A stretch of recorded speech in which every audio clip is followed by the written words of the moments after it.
And what's up, everybody? We're back with another episode of the Talkin' NASCAR podcast. Being joined tonight by Hitmaster, who is rocking the McFlurry. I see. Actually, Rocking. I got this from my work, and I'm just like, I'm gonna eat this while I'm just, Is that ice? But is that ice cream? it, it's ice, it's soft serve ice cream Huh. with Reese's Pieces and M&Ms mixed into it. That sounds amazing. Actually, I'm really craving some ice cream. I should have got some today. Actually, maybe I'll go back to Kroger tomorrow because I was there today buying stuff, and I should have picked these up now that I think about it because I want to do a rant on them. But they got Doritos and Cheetos in Pringle cans. What? Yeah. And they got Cool Ranch and regular Doritos, and they got the Flamin' Hot Cheetos, but they're like in Cheeto balls, and they're in Pringle cans. It's literally impersonation, so I'll probably end up doing a rant on that soon. Actually, it's called a Doritos can. I'm just waiting for that comment to post. Actually, it's Doritos can. Get it right. Oh well.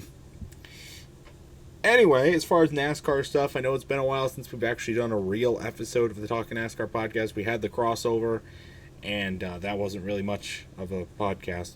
It's more just prior to what this all is. And then we didn't do one last week because of time constraints and stuff like that. But we do have a lot of stuff to talk about, mainly new stuff, silly season stuff, still rocking on despite it being pretty well off into the off season. Actually, the season ended 1 month ago yesterday at the time recording this, and there's a lot of silly season stuff still going on. But then again, it has been a few weeks. But we do have some like a backup topic ready to go if we run a little long, if we don't run long enough. But we should. We'll see. So let's begin. So this, I mean, we're gonna go way back for this kind of. We're gonna go way back news wise. So we'll start from the back and go up. So the first thing was a pretty big thing that came out. It's kind of the buzz around it's kind of died down, but there is a rumor going around that at the road courses next year, NASCAR will eliminate stage cautions. Can I say I want that to happen? I do too, because road courses are something that you think road course ringers would try to catch up, and it's a catch up kind of race, just like a super speedway.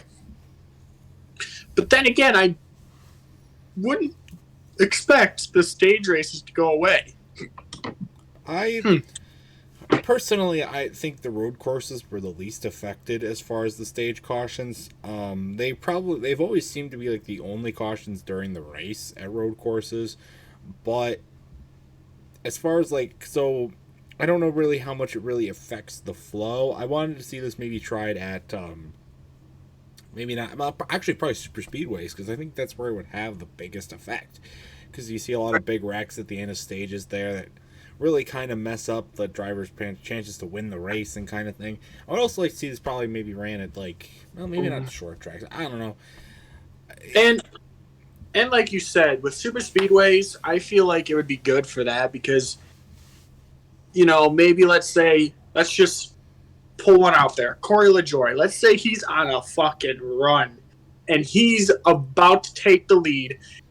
Stage ends. Let's say William Byron wins that stage. He just lost a stage win in a low-rated team. That could help because there's no stage races. He has a run going. He can lead for a little while, and he could have a chance to win. Personally, okay, that makes sense. Personally, now it says they are eliminating stage cautions, but not the stages themselves. I do like the idea of still having the stages, but there be no caution when the stage ends. Like, still assign the points and who wins and whatever, but the race keeps going. I think that would be a good way to mediate it going forward. So we'll see. This has not fully come true yet, but if it does, which would be awesome because there are more and more road courses on the schedule, so this will have a bigger effect.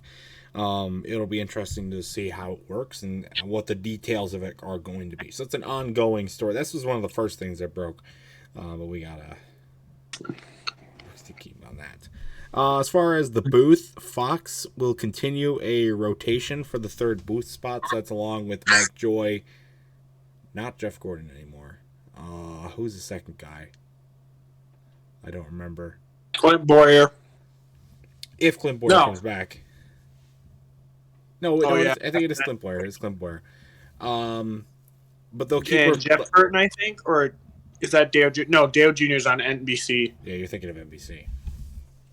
But I'm thinking, but like they did last year, they did Tony Stewart for some. They brought in Danica Patrick for one, which Danica Patrick. What has she done? A few others. That they're going to continue doing that next year. It'd be cool to see some other good drivers that are retired come on and do the podcast. But we'll see. Richard Petty could be one of them. Could be.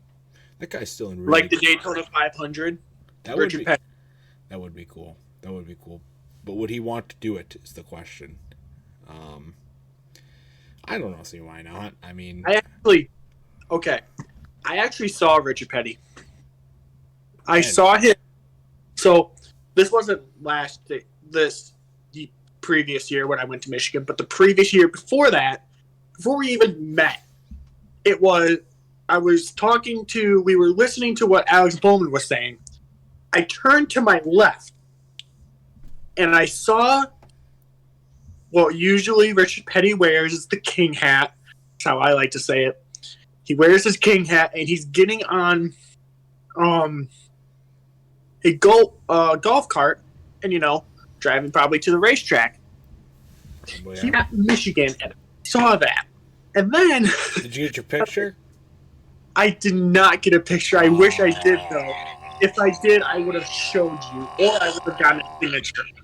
I wanted to get a signature. I was like, fuck, he left just in time. Well, you might have a couple of chances next year to see the King. We'll get to that a little bit later. But, right. So, yeah, hopefully, I don't know who they'll bring on. They've got a lot of options, but honestly, I'd probably just be like Tony Stewart for a few races, kind of other thing. We'll have to see. Fox is not great with bringing on people. They'll probably just bring on people that work for the company or kind of thing. So we'll see.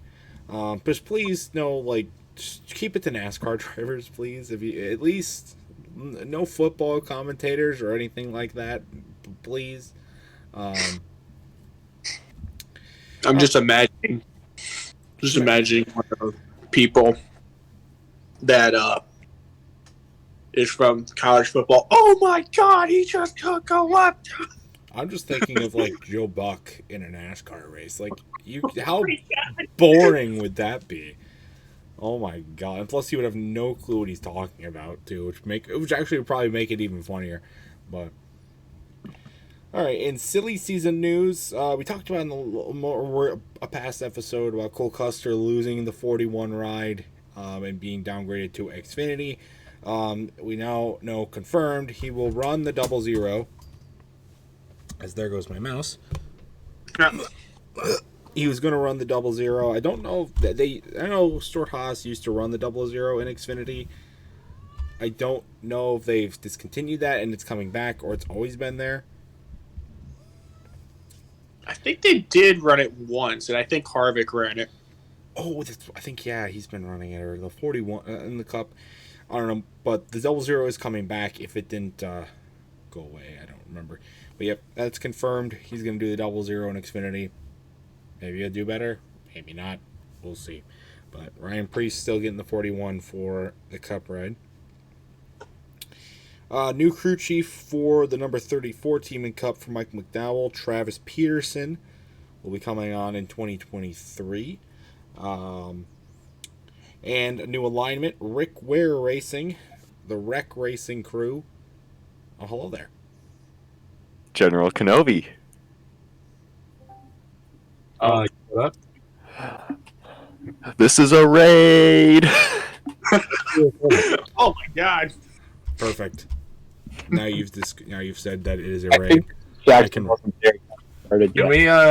Can we record Strolling and Trolling now? Yeah, record Trolling I'm right done. now. Wait, hold on. I need to make Do I my have to, room do I have lights to turn off good for OBS this. for my camera to show up? Oh my god. I didn't expect. Oh my. What the? Putting on the Santa hat.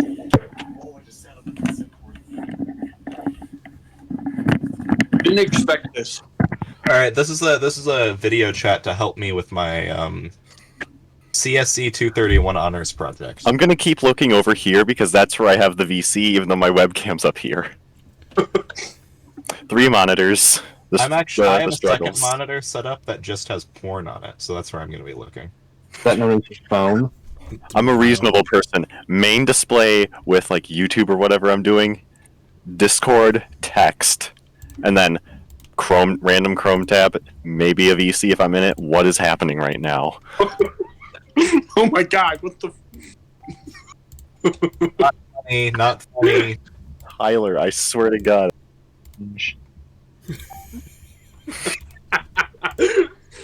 I am the Overlord.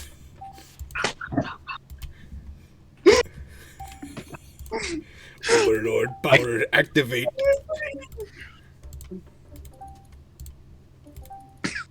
My camera's freaking out. What is going on? So funny. Overlord power activate. People are gonna see this in the podcast, and they're gonna be like, "What the fuck happened?" Oh my God. Really? I'm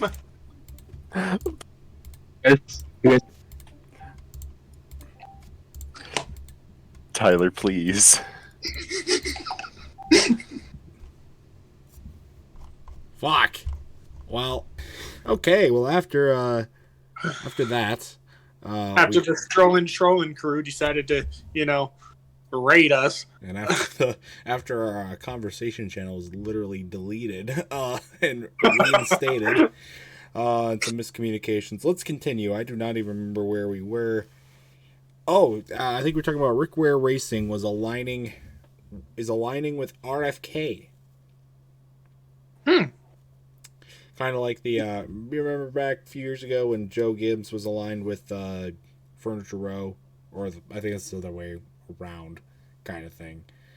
Or Chip Ganassi. Yeah, that kind of thing. That's kind of like it's a manufacturer alliance so that Rick Ware Racing can get parts and funding and that kind of thing. Like it's really gonna do anything? I don't know if it will. Come on, I mean.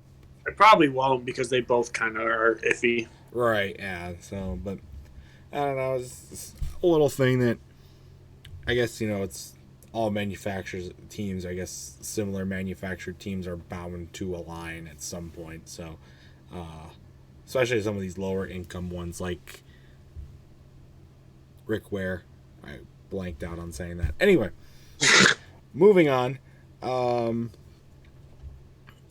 Okay, so I think we talked about this next one in a previous episode, but there was rumors going around of a possible split in NASCAR, kind of like there were rumors going around that team owners were forming like racing leagues of their own away from NASCAR, and there was kind of like a division between NASCAR and the teams. This came up a few weeks ago. It came up a few days ago again. It's kind of crazy that this is still rumored and like around in the news, but I mean, I want your take on this, Master, because I have no clue how to even process this. All I know is that there's a league between teams and all that. Hendrick, Joe Gibbs, and RCR should be in one of the three leagues. I mean, if you're gonna make this like the NFL, fuck, why not? But like, really, it shouldn't be like the NFL. I mean, it kind of already is the playoff format and everything, and stuff like that. But like, is it really worth it in the end? I mean, I didn't do too much research into why it's like what's stemming this, like why owners are splitting apart. I'm assuming it's probably like rules and regulations that NASCAR puts in for like advantages for teams or like paint schemes or like funding issues or whatever. I don't know. It's kind of bizarre, really. I don't think it's the first time that this has ever happened, but it's definitely like a big thing, especially since it came up twice, and now we've covered this in 2 episodes. It's pretty insane, I gotta admit. Anyway, It is. okay, so Goodyear and NASCAR, sadly, signed an extension. More tires falling off, that means. Yeah, it's kind of inevitable. They got the blimp, that's about it. That's really their only Right. good trait. This year is sponsored by Goodyear. Honestly, though, what would be a better, like, I don't even know if, like, Hoosier's, like, better, or Firestone, or, I guess, Michelin, I kind of guess. I don't know. I can't imagine NASCAR using Michelin and then the announcer saying, "This race is sponsored by Michelin. Make sure you go see your Michelin man today." I'd say that wouldn't be that bad, but, like, I'm just thinking of, like, tire, like, lifespan and the security and that kind of thing. If really they don't see, if it's truly that they don't see any other mutual benefits outside of Goodyear that would be beneficial to move away from them, or it's like a contract deal, or it's like money, or it's just with like staking with them for so long, or it's like fantastic against other tire companies, like I don't know, like, because it's not like other tire companies have not completely stayed out of NASCAR. I mean, we saw Discount Tire sponsor Penske cars for the longest time, so it's not like completely out of the ordinary that other ones would sign on. Right. Most people are not happy with that extension announcements. It's good to know. And then also Live Fast Racing. They will be running Chevys next year. That's a little bit of an announcement there. Big one that's been coming up in the news, Raha Karuth. I think that's how you pronounce his name. Probably Raha Karuth. I'm sorry if I pronounced that wrong. Probably did, but sorry if I did. He will run the 24 truck for Petty GMS next year. That's been big news that's been going around recently. It's okay. We all know who the better driver of the 24 truck is. Chase Elliott. Lol.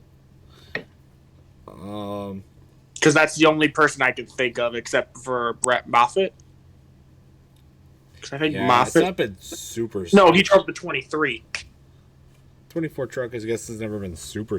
I think it's probably because he's a good prospect and they think this is going to be a good ride for him. It's probably going to be a good starting ride, but like, you know, hopefully it breeds some more growth in the sport. So NASCAR recently had, I think this was about a week ago at the time of recording this, but it didn't get aired until last Saturday, so about 6 days ago at the time of uploading this. But the NASCAR had their end of the year awards banquet in, this time, Nashville, Tennessee, without the burnouts, which, why? I mean, I wanted to see a freaking burnout between like 2 guys hitting their front ends with each other. I mean, come on, who doesn't want to see that? NASCAR executives, I guess, or the stockholders, financial backers, you know, money talks, you know, kind of thing. Especially doing it one more time, like, you know how Kyle Busch is leaving Joe Gibbs. Heck, a 4-sided Joe Gibbs burnout. Huh, that would have been fun. Denny Hamlin, Martin Truex.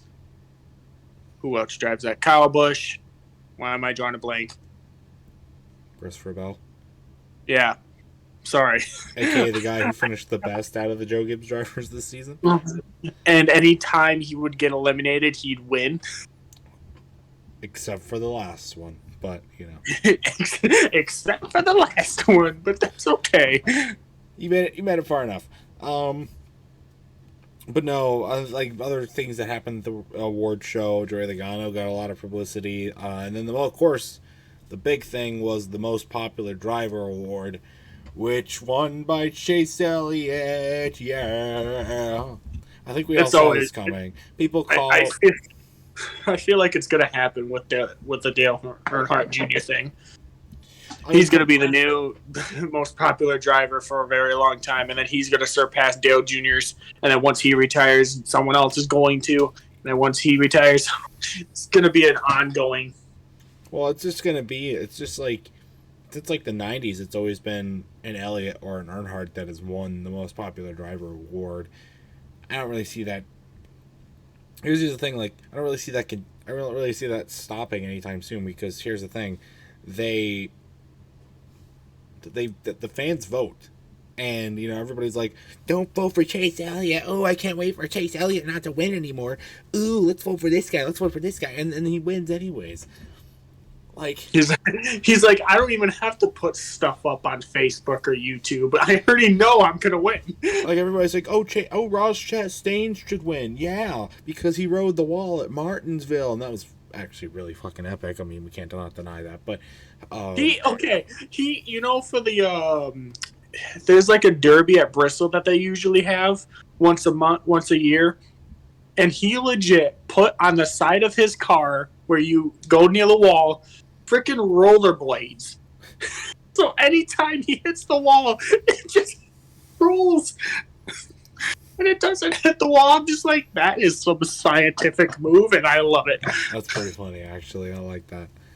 But anyways, yeah, he won. I think Noah Gragson, I believe, won most popular for the Xfinity. I can't remember who won it for the trucks. Haley Deegan? No, it was not Haley Deegan. Maybe one day, but not today. Joshi in the truck series. I'll be okay with it. Maybe. But no, they did a lot of other. I mean, they did other awards and stuff and that kind of thing. It was kind of more of a downgrade this year, in my opinion, because of the fact that there was no burnouts and it's being televised on Peacock now and not even on like actual TV. It's just on a streaming service, which I guess Peacock at the base is free, but you want to get the good stuff, you gotta pay. So it's still technically a streaming service that you gotta pay for. I don't know. It's whatever. I mean, I think most people look forward to the awards show only for the burnouts, and right, no burnouts this year. Oh well. Maybe if they ever bring them back to Las Vegas, maybe they will bring back the burnouts. We'll see. Wish I. All right, so Bailey Curry and Brennan Poole, I think they're staying at JD Motorsports because I know Brennan Poole currently runs at JD Motorsports in the Xfinity Series. I don't know about Bailey Curry, but they're going to both be staying or going to. They're going to be at JD Motorsports next year. Cool. Now, big stuff. You're going places next year. Heck yeah. We already established you're going to Chicago a couple times. I hope you guys already know I'm established to go to Michigan again. But my friend has a friend that lives down in Chattanooga, Tennessee, and he wants me and my friend to go to the Bristol Dirt Race, which is a night race. So I will get to see it at night, and it'll be the first time that I'll be far away from Michigan. Because with Chicago, I'm only a little miles away from Michigan. Well, it depends on what your definition of a short drive is. It's still a 4-hour drive, but right. But for Bristol, Tennessee, I haven't been nowhere around the United States. Actually, to be honest, none, nowhere, not even near the Toronto area, nowhere. I've been always in Michigan. Yes, noted U.S. city, Toronto. Yes, Toronto is a U.S. city. Screw you, Canadians. I'm gonna get hated on that. I'm sorry. I'm sorry.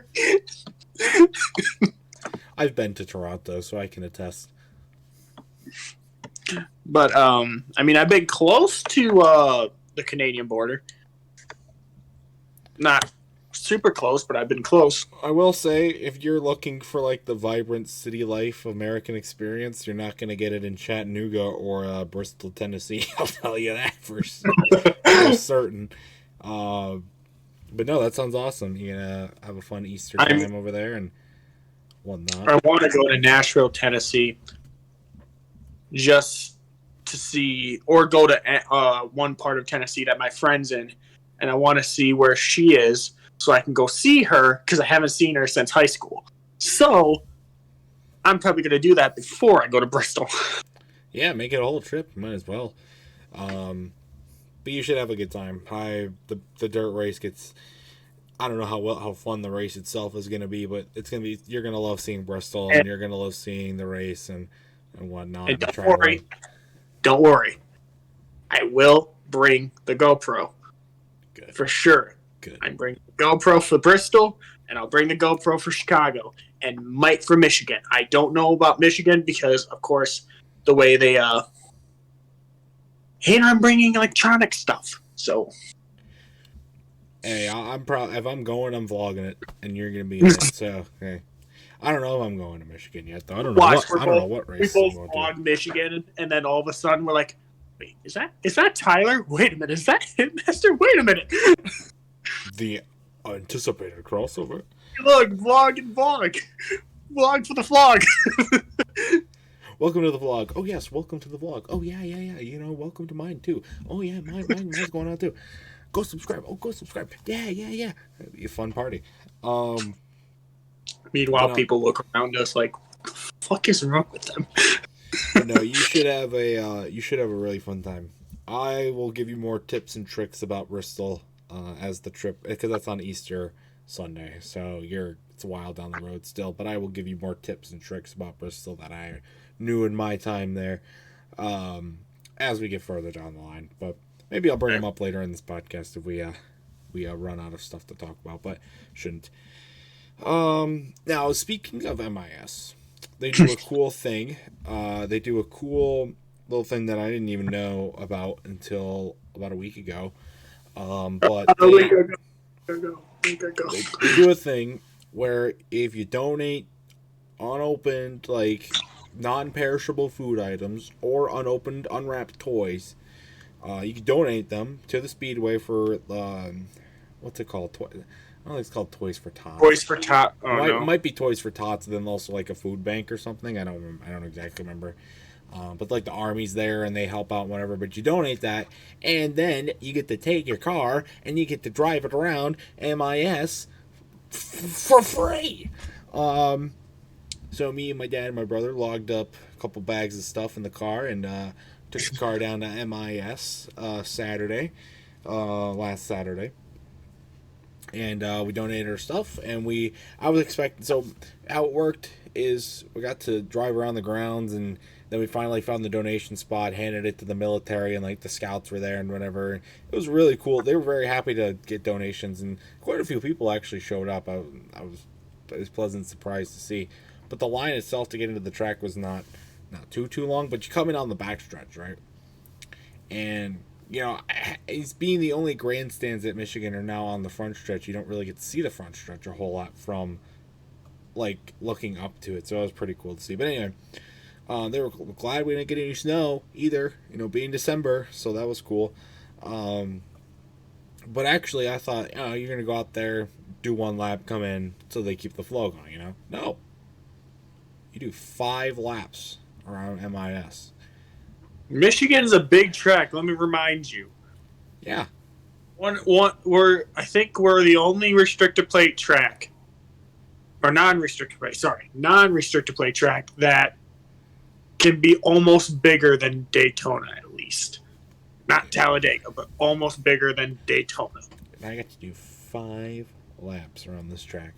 And I gotta say, I didn't know. I was like, okay, you know, you're going to go out by yourself, do really fast. No, you go on groups.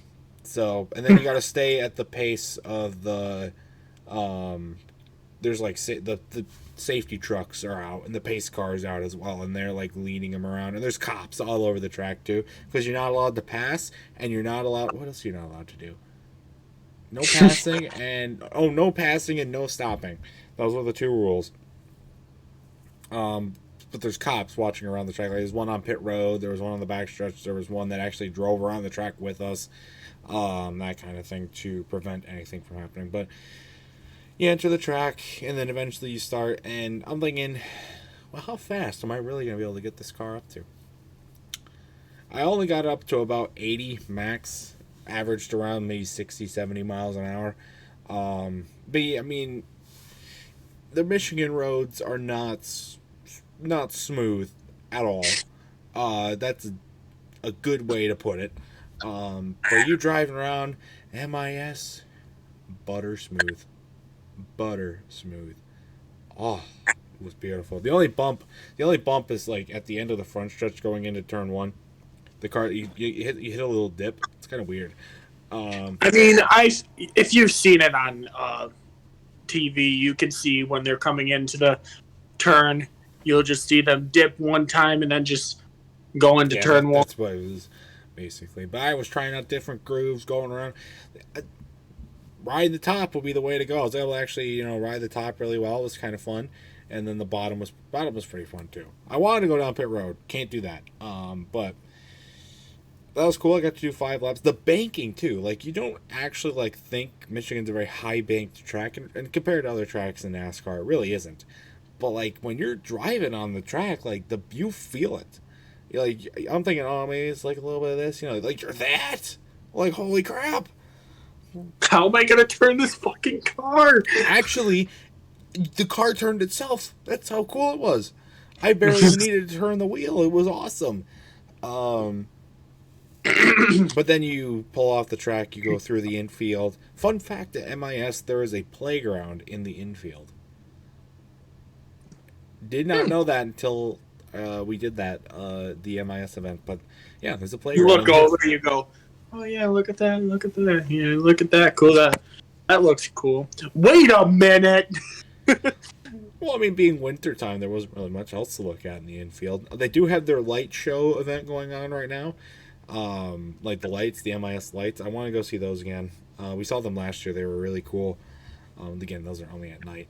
But you go through the infield, you go under the tunnel that goes over turn 4, and you're out the track. But then we went around, and we did it again with my dad driving, and I actually filmed it. Not going to post it on the channel, but I did film it for my own sake. And he had nobody in front of him. And he could have easily got up into like the 120s, 130s, and I really wanted him to, and he didn't. If only. Well, he probably was scared. Probably was scared that he didn't want to wreck the car. But like, he wouldn't have wrecked the car, by the way. But like, if I had been driving second and he had drove first, I would have gotten it up as fast as I possibly could. But alas, it did not happen. But it was still a really cool experience. And it's really cool that you just have to donate stuff and you get to do this. I don't really think there's many other NASCAR tracks out there that do this kind of thing, because obviously some of the higher banked ones like Bristol and Talladega and Daytona, you probably can't bring cars off the street to drive on those at like 80 miles an hour, because things probably won't turn out good. Like even like Richmond or Martinsville or other tracks that I can't think of right now. Other tracks. Like, it'd be cool to do those there too, but like MIS, it's a cool event to do. Dover might not be one. Dover probably isn't one now. Because Dover's too banked. Yeah, that's the reasoning, is the banking. But it would be like maybe they do something. I don't know. That's pretty cool. I definitely would, if anybody else out there is in the Brooklyn area and wants to do it next year, I'd totally recommend doing it. It's for a good cause. You get to donate toys and food to people in need, and you get to take some laps around one of the fastest tracks in all of motorsports. So if it's not snowing, maybe they do it when it's snowing. Maybe they put some, what they call, like the tow chains or whatever to get you. They do it out in the mountains when there's snow, you put like chains on your tires to get better grip. Maybe they do that for your car, and then you log it around in the snow. Or maybe they give you snowmobiles. Ooh, that would be fun. Just imagine they build the snow ramps. Yeah. Coming to MIS this December, snow derbies. We have our own snowball derby, but with actual snow. Wouldn't that be fun? But it was a really cool experience. I'm definitely gonna try and do it again next year. I think it'd be a lot of fun to go do.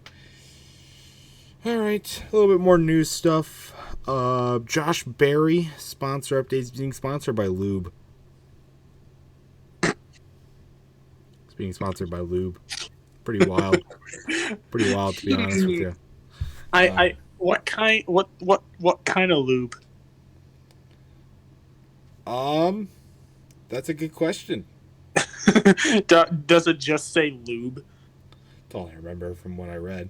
I don't know the exact. Look, it's not for the lube we're all thinking of here. Okay, it's for like construction. That's what I was stuff. trying to get you to point to. Well, I could have decided to go the other direction. It is NASCAR after all, but I did not decide to. Then we got a huge update to the Tricon truck roster. There will be 4 full-time trucks now and 1 part-time truck. Haley Deegan will drive for Tricon full-time because they are switching to Ford. So she's going to move over there. For the truck series? Yeah. Okay. Christian Eckes is going to go to the 19. Colby Howard to the 35 as well. So a little bit of a driver swap there. And then one of the big things that just came out, I think that was today, Sammy Smith is going to race the 18 in the Xfinity Series for Joe Gibbs Racing. So, is he the brother of Zane Smith? I have no idea. Presumably so. It was pretty big press, but again, it is the off season, so these silly season topics, smaller ones, often get more elaborated on because there's nothing else to talk about. Right. That'll happen for next year. And then finally, for my news stuff, NASCAR is going to be on a show called Lego Masters. I don't know if you've ever heard of it. It's on Fox. I haven't seen much of it. I've seen a lot of advertising for it. But basically, it's like a competition where you build Lego stuff, and that's about it. I think they're going to have William Byron on. So that's pretty cool. Don't know why they decided that this was going to be the best show to do it on. But hey, NASCAR Lego version, go for it. I'm just imagining one of the days that what is it? Fucking show. Wipeout comes back, and it's all NASCAR. Didn't it already come back? I feel like it did. To be honest, I have no idea because I don't watch it that much anymore. I used to watch it. Oh, I used to watch it all the time. I have 2 video games for it. I have the one for the Wii. I got the Wii, and then I got Wipeout 3. I think also for the Wii or the Wii U. I don't remember. Honestly, though, I think it's been come back and stuff for 3 iterations now. That's, I'll have to look. When you say NASCAR, are you thinking of putting actual cars on a Wipeout course, or NASCAR drivers? NASCAR drivers like Joey Logano, Chase Elliott. Okay, because I was imagining bringing out a 3-ton car on the big on the big balls. My God, that would be freaking hilarious. That would be funny, but it would also be pretty dangerous. But it would be hilarious TV, that's for sure. You want to revive Wipeout as a series? Do that. Just get cars and make them do the work. Or make the cars be the obstacles. Now you have to pay some serious cash to the contestants if they're gonna run through car I mean, obstacles. you gotta think. Instead of the punch things that go like this, it's Oh, cars just. Oh no. Oh man, I wasn't even thinking of that. I was thinking of kind of like at the end of Coconut Mall and Mario Kart with the cars that are going like this, like shimmying down, and you like run through them like Frogger kind of thing. No, I wasn't even thinking of like you're just walking by, this door opens, and here comes a car, 3-ton car hitting you in the side. Probably have a shattered hip, and you fall into the mud. Ow! Are you okay? Does it look like I'm okay? Has to get lifted out of the mud with a harness because they can't move. Oh my Right. god! I guess it's another reason to not get hit. I guess definitely a lot more strategy would have to be implemented with such a high death risk. Okay. Anyway, that's all for the topics that I had as far as news. Unless Hitmaster had anything, we'll move on to our other topic. I gotta say, actually, which one are you looking most forward to? Dirt race or Chicago? So, I can't wait. Well, long story short, I can't wait for both. But mainly, I can't wait for the Bristol, because you think about it. What's more iconic, Chicago or the last great Coliseum? I guess it depends on who you ask. Like, in my eyes, the last great Coliseum is one of, if not the greatest tracks in my eyes of all time. Because you got the Dale Earnhardt versus Terry Labonte situation, where you got the famous quote, "I just wanted to rattle his cage a bit." You got Jeff Gordon versus Matt Kenseth. That happened. And then you've got the Denny Hamlin being a douchebag and passing Matt DiBenedetto on almost the final 2 laps. And all that. So it's like, and then you got the Chase Elliott versus Kevin Harvick fight, which that was a classic. That was definitely a classic. Mainly, I wanted to go to Texas to just see the rerun of. I wanted to see when they show the preview, and they show the Gordon versus Brad Keselowski. I want to see that so bad. Wild time. But I like to think like the Chicago Street Course versus Bristol, as far as like an aura, as far as like a presence to them. The Chicago Street Course really isn't gonna have that because you got the Chicago skyline all around you, but like the Bristol is like a needle in a haystack because there's like trees and mountains. Boom, 100,000 seat NASCAR track, like it's the middle of forest, basically. Middle of nowhere. It's the middle of a swamp and a forest of a mountain, like. And I think the attention around it. When you go to the Bristol Dirt Race, though, you got to go to the tents. You get die-cast for cheap. They're really nice. If you talk to them nice, they're gonna be nice to you. You might be able to haggle some even lower prices. They got lots of 164s and 124s.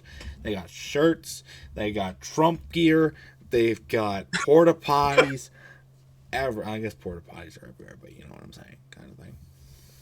And who knows? Before I say anything, I couldn't get the William Byron throwback because they refunded me for it because there was no more left after I paid about $70 to $60 for it. So cool. You should see if they're getting restocked. Huh? You should see if they're getting restocked or look on like eBay or something. Actually, the price will be driven up so much on eBay though.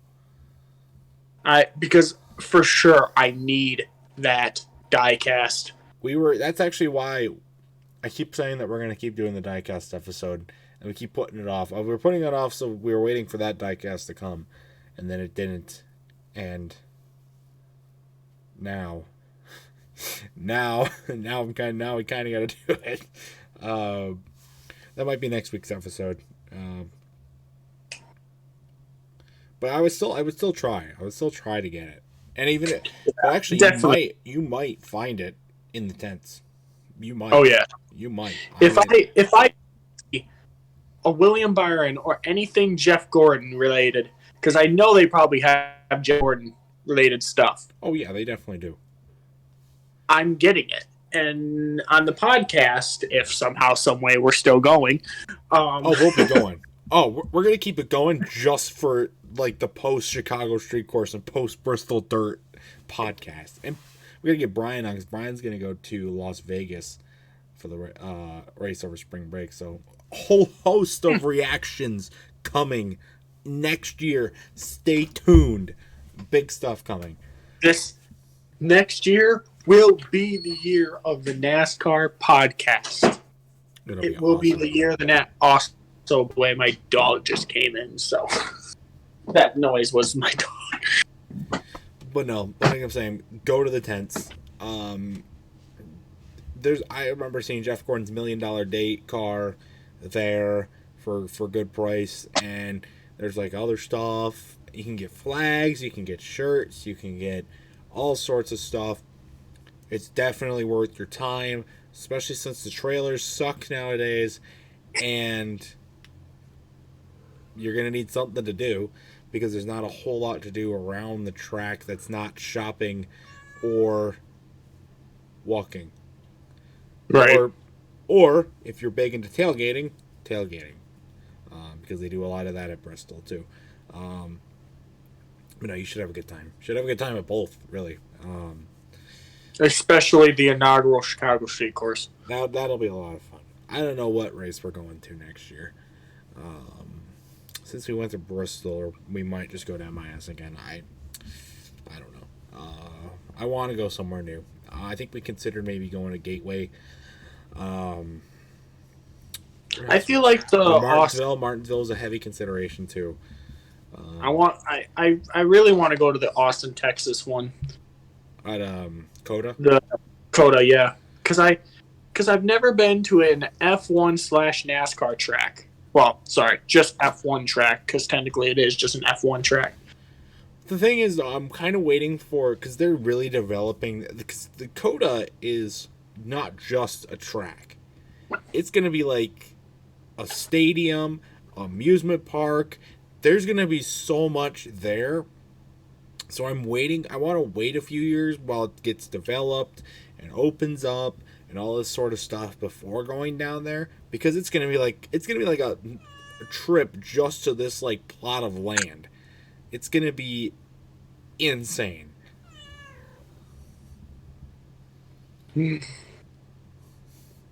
Calm the cat down real quick. There she goes. But yeah, I mean, Coda is on the rise, and maybe the rise of Coda will be the fall of Texas Motor Speedway. Probably not. And I definitely want to go to even though it's too hot down there, Phoenix.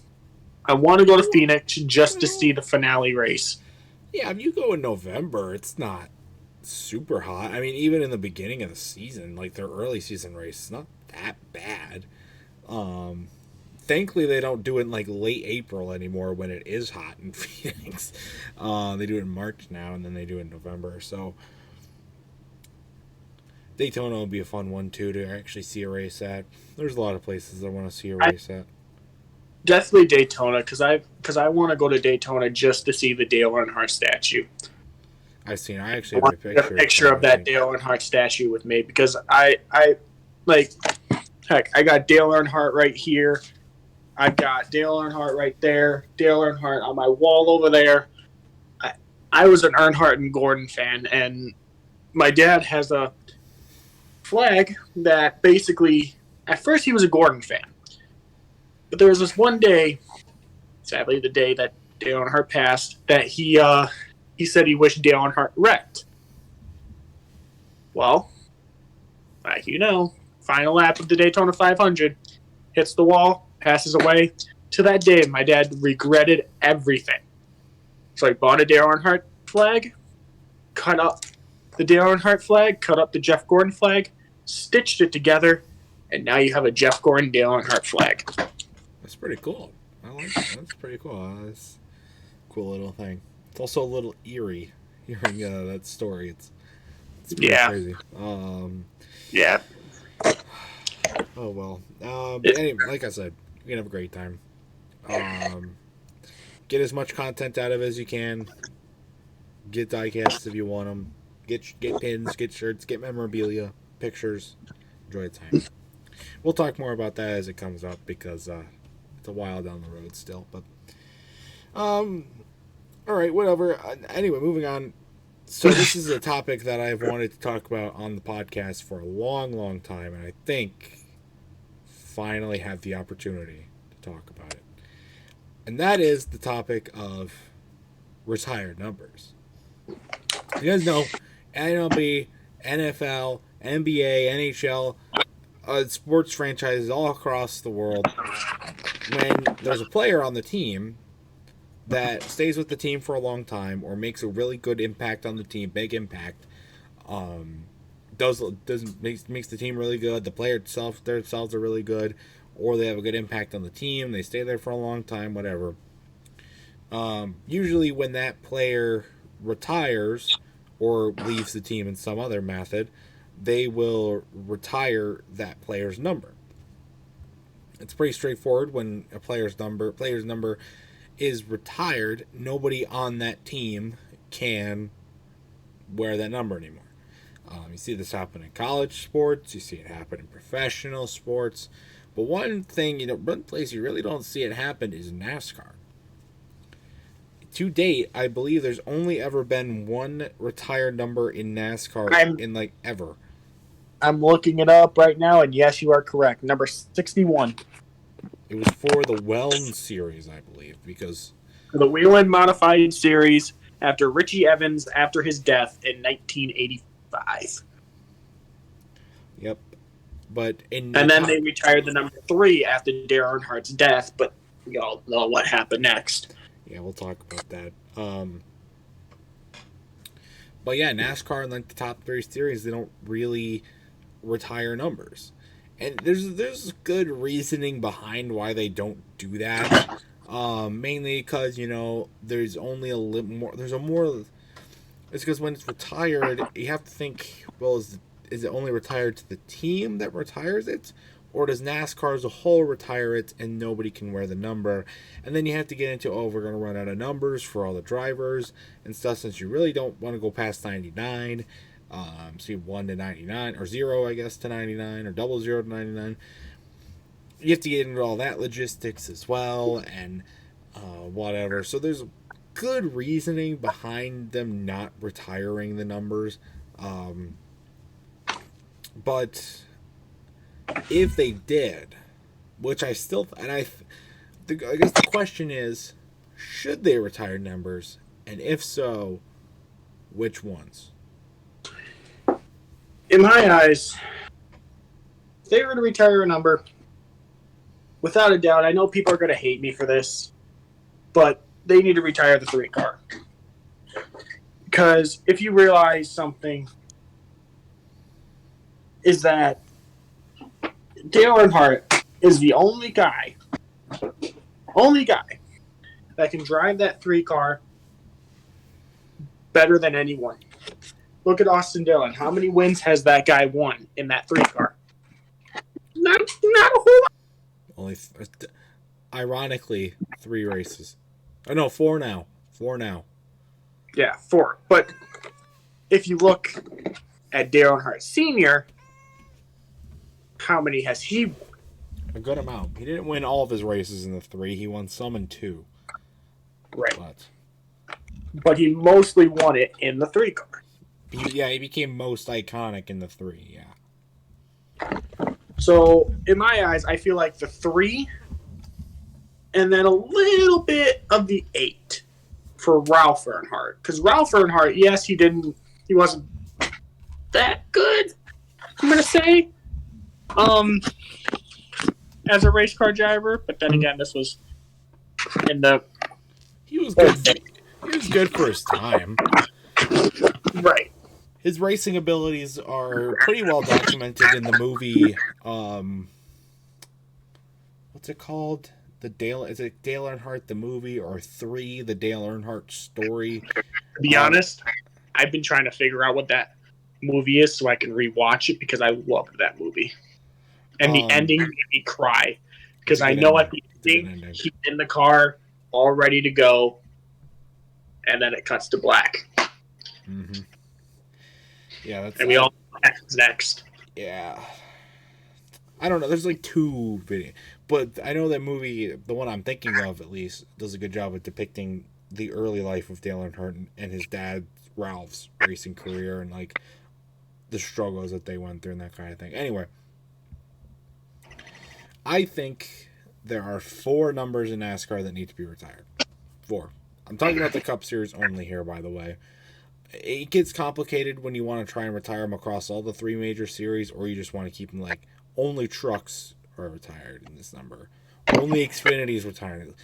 It gets, the logistics of it are very complicated, because then you got to talk about teams and where, what, and that kind of thing. However, if we're sticking to only the Cup Series, I'm thinking only 4 numbers need to be retired. First one is number 3, like you said. And it should have been retired for good after Dale Earnhardt's death. It should have been. That's the only thing Teresa did good. The image of the number 3 has really been tainted due to the fact that Richard Childress wanted to cave to his grandson and try and revive its legacy to a driver that's extremely overhyped and mid, and kind of tainted the image of the number 3. But a lot of people still remember it just for Dale Earnhardt, and I think mainly also that he was killed in NASCAR driving in the Daytona 500. You know, you usually see players' numbers do get hung up when they are killed unexpectedly at the height of their career. I don't know if Dale Earnhardt was necessarily at the height of his career. He was still competitive for sure, but I would say like Kobe Bryant. But Kobe had his jersey retired before he passed away.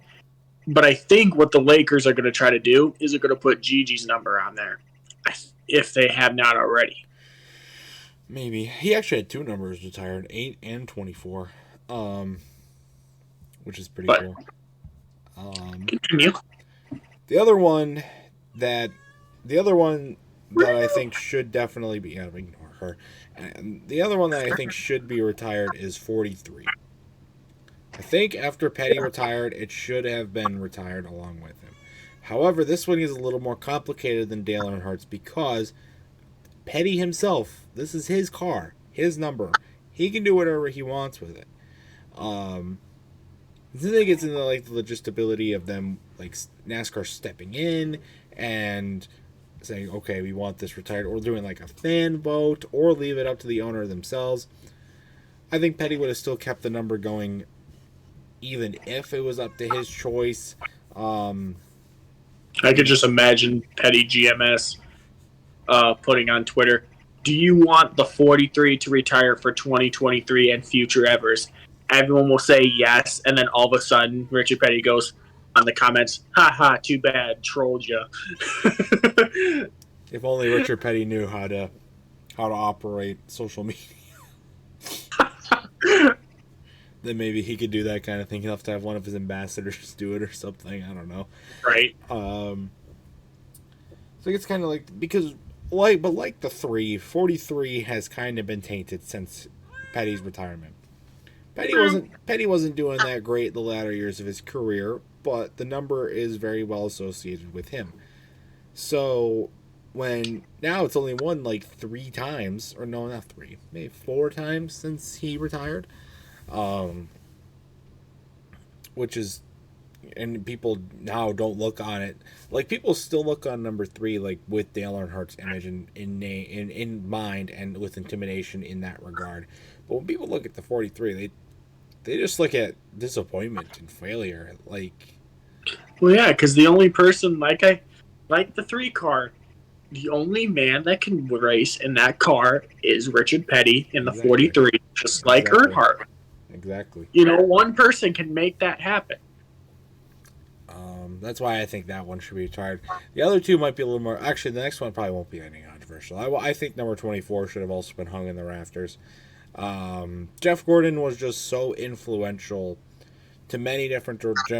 It wasn't this. I mean, Gordon did win a lot of races. Very dominant driver over his career. But also, he 94? 93 wins, 3 Daytona 500s, all that kind of stuff. But it was also just his impact to the sport over how many different. He was impactful in the 90s. He was impactful in the 2000s. He was impactful in 2010s. Like, crossing that many decades of being so influential. And he was kind of this pioneer of the young Wonder Boy movement and the impact that he left on the sport. Undeniable. And what I noticed is that this involves Richard Petty too. If you think about it, when Richard Petty was making his last race, who was making his first race? That was Jeff Gordon, baby. Jeff Gordon. So the new generation was coming while the old last generation was there. Yeah. So it was, in my eyes, Gordon should have it retired, because not just because I'm a fan, just because one of the greatest of all time. He's not the greatest, but one of the greatest of all time. He's a cool person. Unless you get on his nerves, we've seen that. Unless your bracket is even with his teammates. Even with his teammates. It's all part of the job. But like you said, like for the other two that I mentioned, what is number 24 synonymous with in NASCAR? Jeff Gordon. Definitely Jeff Gordon. So it's kind of a thing you can base it off of. Now the last one is going to be controversial, but I think it should happen just because of the basis I used for the other 3, and that's going to be the number 48 for Jimmy Johnson. Now, Jimmy's reasoning is kind of the same as Jeff Gordon. He's also won a lot of races, 83 wins, 7 championships. Like, he was a very successful driver, and he ran the same number and almost the same sponsor outside of the last couple years of his run. But, I mean, again, number 48, who is that synonymous with? Jimmy Johnson. And the impact that Jimmy Johnson had. Like, Jeff Gordon was the pioneer for, like, media impact in NASCAR. But Jimmy took that and ran with it, especially in the late 2000s, early 2010s. It was crazy. He was unbeatable for so long, and it's hard to overlook that. And I think his impact in the sport would have to be a very valid reason for him to put the number 48, for them to put the number 48 off for retirement. Now, he might not be done though. Unlike the other 3, he's coming back. Probably not running 48, but he's coming back. What the hell is he gonna do now? But he's coming back by driving for another 7-time champion. Yeah. I don't know. The number 48's image is also like number 24 and number 3 kind of really weren't. Well, I guess number 3 was. I guess number 24. I don't know if I would say it was the number image and likeness has really been tainted since Gordon's retirement. He had Chase Elliott running for a couple of years, and then you had William Byron jump in the car. And Chase Elliott didn't do great, but he didn't do horrible. William Byron's done better. He's won races and that kind of stuff. He's been somewhat. Elliott would have won in the 24 car, but at Martinsville, Denny Hamlin just wanted to, give it a old bump, bump, bump. He had chances. Let's say that. but then number 48, like Jimmy ran after that Pocono crash in 2017. He kind of just fell off the face of the earth as far as competitiveness went, and I feel it was the Charlotte Roval where he accidentally braked too hard and ran into Martin Truex.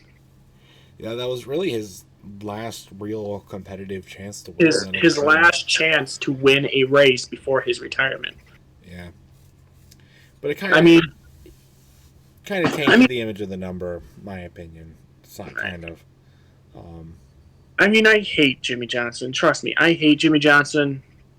But if they're going to retire a number, I would want it to be the 48. Just like you said, on how he's done it, he's done everything that he needs to prove. People have hated him, me included, and he's proved to the haters that, hey, I'm won 7 championships like your heroes. I'm going to show off. I'm going to try to go for an 8th and prove to you guys that I'm going to win a champion. Sadly, he didn't do it, but he it's proved not over it. yet. It's coming back. Whether we want it or not. Get the 8th. He is not getting the 8th. Well, he's only going part-time, so he's actually ineligible, but maybe he'll be like a Mark Martin. Maybe he'll pull a Mark Martin and get an option to run full-time to run for a championship. That actually happened in 2007 after he almost won the Daytona 500. He was actually leading the points after 5 races. And his owner, he was running for like GIN DEI hybrid at the time. But the owner, because he was going to do a part-time with him and Eric Almirola. And it's like, well, do you want to run full-time and compete for the championship? And Mark's like, no. And that was that. That was pretty crazy. But maybe that happens again. Who knows? Anything is possible. Speaking of the announcers, now that you say Mark Martin, make sure it's Mark Martin. I would love to see Mark Martin in the booth. I'd love to see Mark Martin in the booth. He's a cool guy. I want to meet him. He may be old, very old, but you got to realize something. I love Mark Martin announcing. He announced once, I think. Yeah, he did. And I loved him announcing. I just didn't like who was with him. The booth. He's not. He's old, but he's not like out of shape. Like he's in really good shape. Back in my day, these cars used to be good. Used to be like this. No, he knows his shit. I know he's very, very knowledgeable and technical. There's not many reasons to want to go to Arkansas of all states, but there is a Mark Martin's personal car collection museum is in Arkansas, and that would be a reason to go. Yeah, gotta say. But no, those are the 4 numbers that I think I should be. I tried considering another one that I possibly guess would be probably considered as 21, but that would not be retired for a single driver. But as far as like the Wood Brothers team as a whole, so at that point it would definitely be up to the discretion of the Wood Brothers team if they would want a representative from the team. Because I guess they're not really a team anymore; they're kind of just affiliated with Penske, and now they're not even around anymore. But well, yes, they still are. Never mind. But the number is very synonymous with success in NASCAR, and especially go ahead.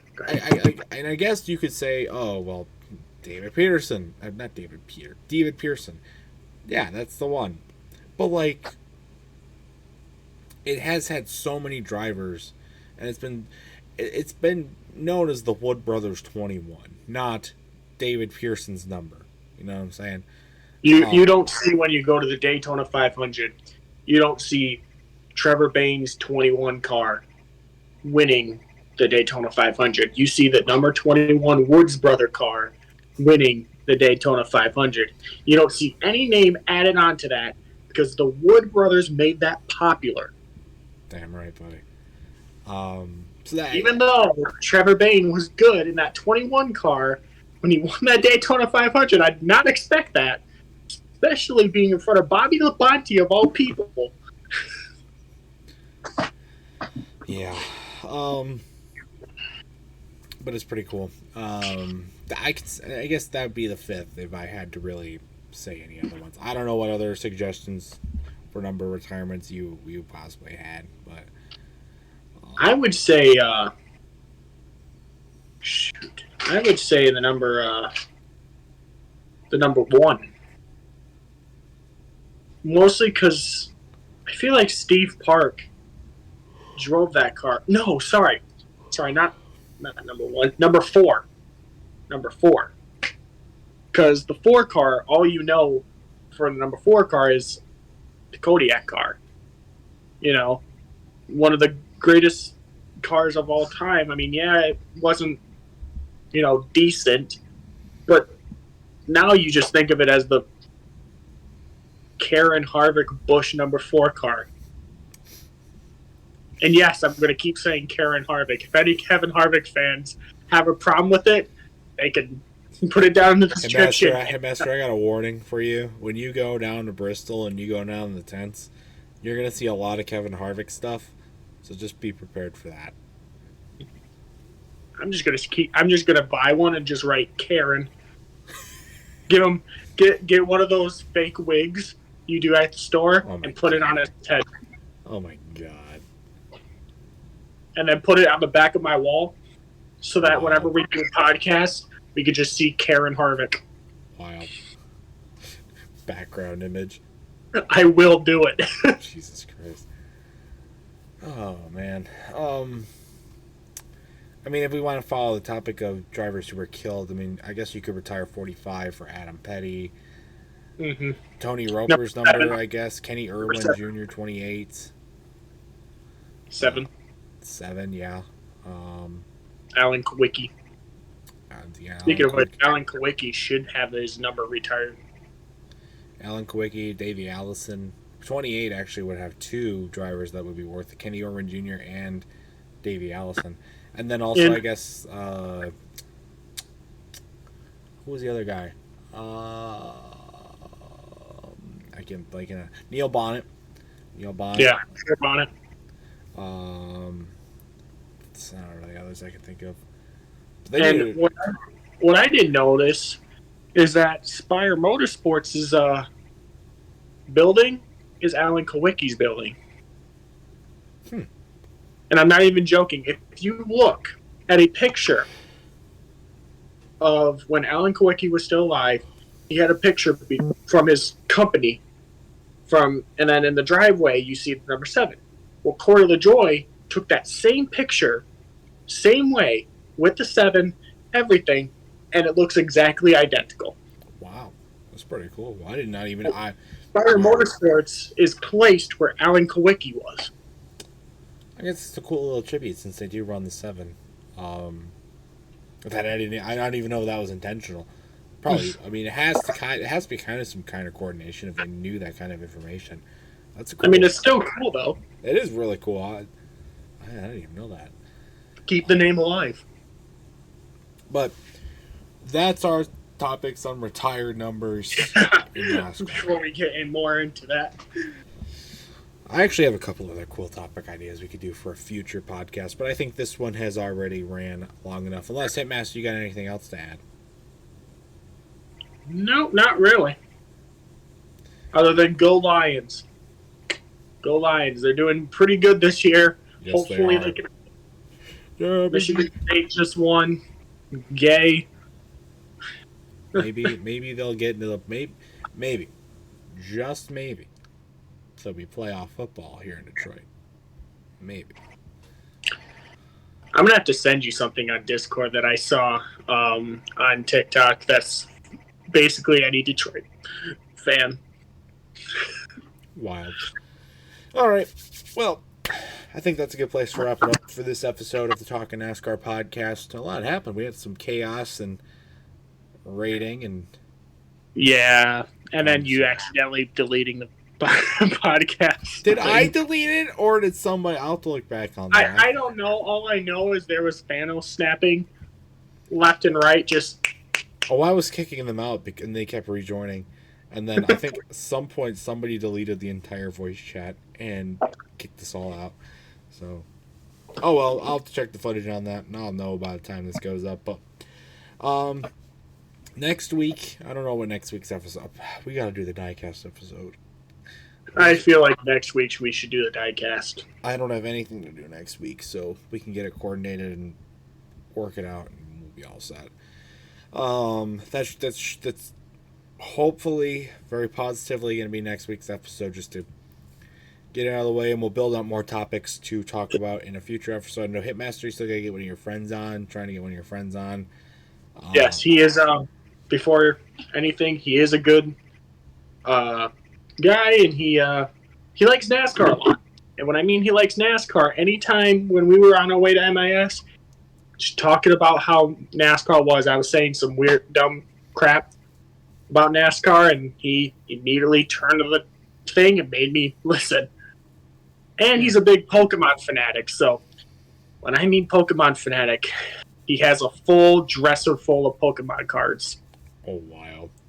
That should be a fun episode to do. But, yeah, we got to get him coordinated on for an episode as well. And if you would like to be a guest on the Talking NASCAR podcast, all you got to do is join the Discord, Pringle Son Company, request the podcast role, get you in, coordinated time, all that awesome stuff. Definitely get you on. But as we close in on the end of the year, I think it should be a lot of fun. So that's going to do it, though, for this episode. Stay tuned for much more amazing content. Hopefully next week we'll be back. But if not, we'll catch you guys in the next one. Goodbye.